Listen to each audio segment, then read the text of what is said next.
legend of King Solomon. In modern social interactions, people commonly use honorifics when addressing one another. This practice not only shows respect for others but also reflects one's education, refinement, and cultural awareness. When it comes to addressing historical figures, it's best to avoid using their names directly to, and instead use respectful titles. For example, Prophet Samuel, or King Solomon. As for addressing God, terms like God or divine are preferable, avoiding direct names. The reasons for this approach are twofold.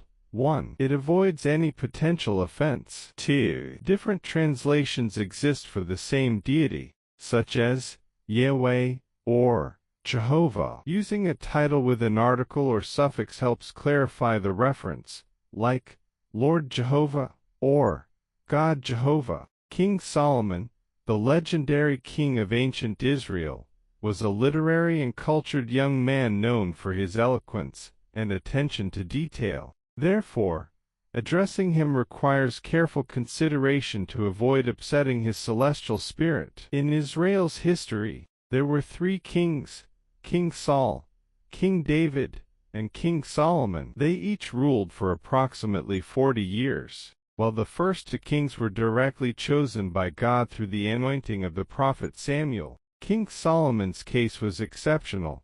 He inherited the throne from his father. Initially, King David's actions were controversial. His affair with Bathsheba, a married woman, led to the death of her husband, Uriah. Later, David repented deeply and married Bathsheba, legitimizing their union. Their son, King Solomon, was not the first in line for the throne. However, thanks to David's careful grooming and protection, King Solomon eventually succeeded him. King Solomon's contributions. King Solomon, who reigned from around 990 BCE to 931 BCE, was the 3rd monarch of the United Kingdom of Israel. His contributions are as following. 2. Dream of wisdom.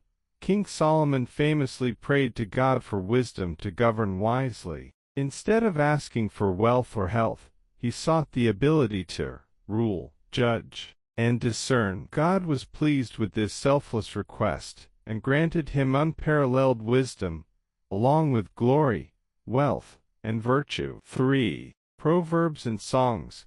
King Solomon's literary achievements include writing many proverbs and songs. His timeless works offer valuable advice on morality, wisdom, life, and happiness. These enduring pieces serve as a guide for generations. 4. Visit of the Queen of Sheba. The Queen of Sheba heard of King Solomon's wisdom and visited him to test his knowledge. She posed challenging questions, but King Solomon's clever responses left her astonished and impressed.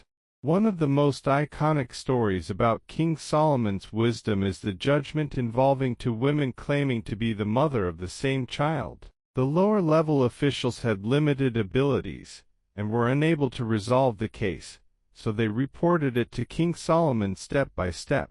When faced with this dilemma, King Solomon announced to split the child in half. The true mother immediately pleaded to spare the child's life. While the false mother agreed to the decision, King Solomon declared the true mother and returned the child to her. This story symbolizes King Solomon's wisdom and has been passed down through generations. These stories not only highlight King Solomon's personal wisdom and fairness but also explore broader human wisdom and morality. They teach us how to apply wisdom and judgment in complex situations. His rulings aimed not only to resolve disputes, but also to reveal the importance of justice and truth. While Islamic tradition considers King Solomon a prophet, Judaism and Christianity recognize him as a great king and sage but do not explicitly designate him as a prophet.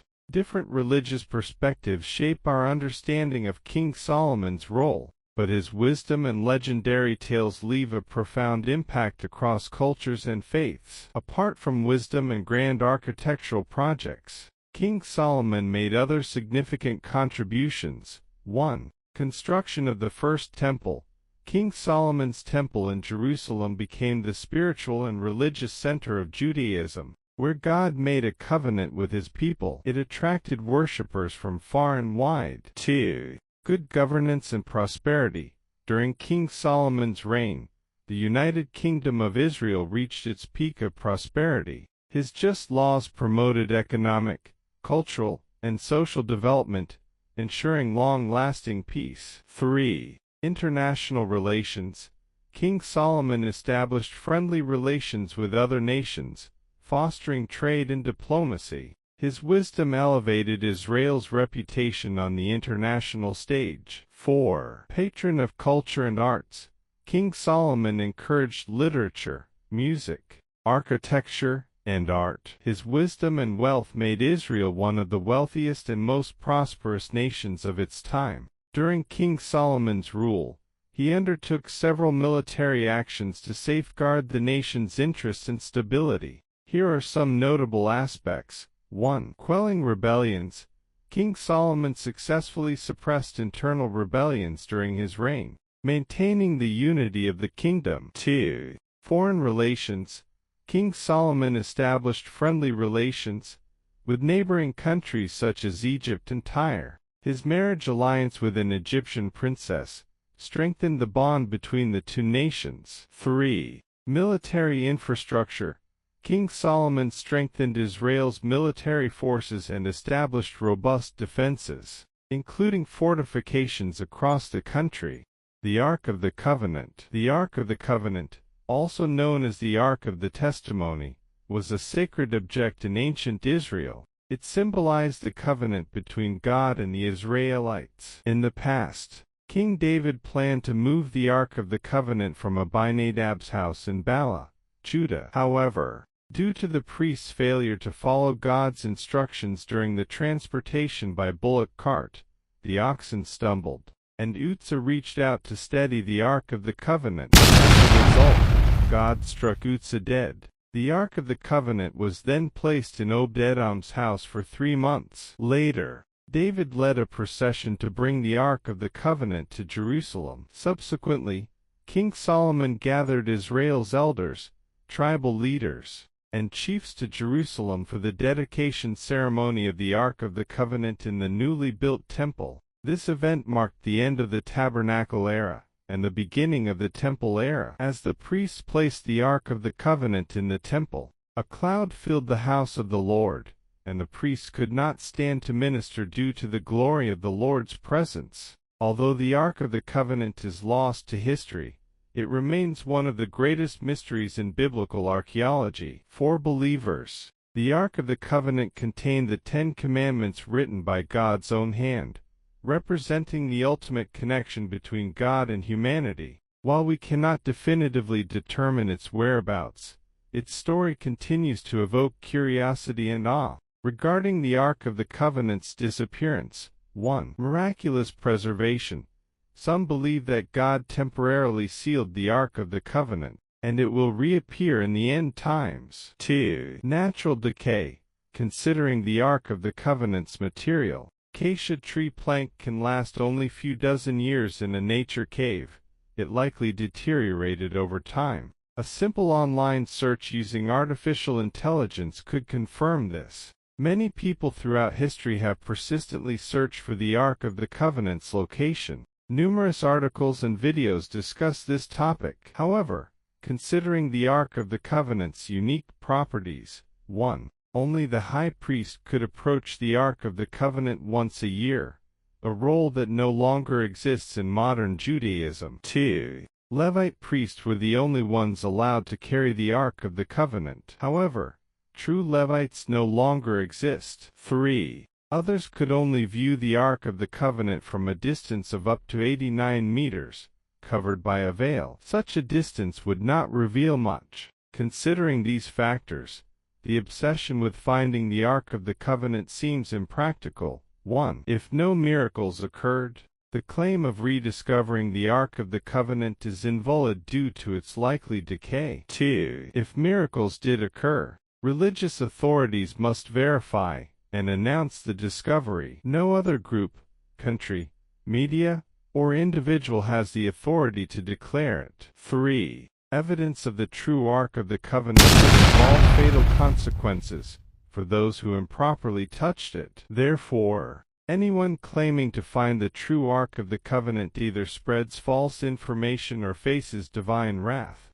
King Solomon's treasure. According to the Old Testament, King Solomon constructed the first temple in Jerusalem around 960 BCE to house the Ark of the Covenant and fulfill his father's wishes. The temple, also known as King Solomon's Temple, was said to contain immense treasures in gold and silver. However, in 597 BCE, Babylonian forces destroyed Israel, and the temple was razed. The treasure vanished without a trace. The first temple served as the core of Jewish faith, providing a place for worship and the 5 sacrifices: burnt offerings, grain offerings, sin offerings, guilt offerings, and peace offerings. Located on Mount Moriah in Jerusalem, it was the site where Abraham offered his son Isaac to God around 1100 BCE. Although the first temple no longer exists, its historical significance and spiritual meaning continue to impact Jewish and Christian beliefs. The legend of King Solomon's hidden treasure has fascinated countless adventurers and scholars, becoming an eternal topic. Inspired by this legend, Rider Haggard wrote the novel King Solomon's Treasure, published in 1885. Long ago, there was a legendary treasure supposedly secretly buried by King Solomon of ancient Israel. This treasure included immense wealth, precious gems, and mysterious artifacts. People believed it was hidden in a distant location, waiting for a worthy seeker. This place became known as the Solomon Islands. The Solomon Islands, located in the South Pacific, east of Papua New Guinea, and west of the Solomon Sea, consist of multiple islands. The naming of this island nation indeed has connections to the ancient Israelite King Solomon. According to legend, Spanish explorer Alvaro de Mendía y Nera arrived here in 1568. He observed local residents adorned with gold ornaments, and discovered abundant gold dust. Believing this was the legendary treasure trove of King Solomon's immense wealth, he named the islands the Solomon Islands. The capital of the Solomon Islands is Honiara, situated on Guadalcanal Island. This island nation played a pivotal role during World War II as a turning point in the Pacific theater, holding significant historical significance. Although the Solomon Islands are far from Israel, people speculate that they may hold clues to the Solomon's treasure. This legend has piqued curiosity, attracting adventurers and treasure seekers to explore the supposed hidden riches. Unfortunately, despite their efforts, no tangible discoveries have been made thus far. Lessons from King Solomon. According to biblical accounts, King Solomon had 700 wives and 300 concubines, an astonishing number. Notably, the Bible does not explicitly condemn this exaggerated polygamy. However, King Solomon's harem included many foreign wives who worshipped idols, including goddesses and sun gods. Eventually, this led King Solomon to embrace heretical beliefs, causing God to abandon him. In the Old Testament, polygamy and concubinage seemed commonplace among Israelite kings and nobles. However, the narratives of Abraham, Jacob, and King David shed light on the deviation from God's original design and definition of marriage. Comparing the sins and punishments of David and King Solomon reveals God's mysterious judgments. 1. King David, despite having 8 wives and concubines, Michal, his lawful wife, Inom, Abigail, Maacah, Haggith, Abital,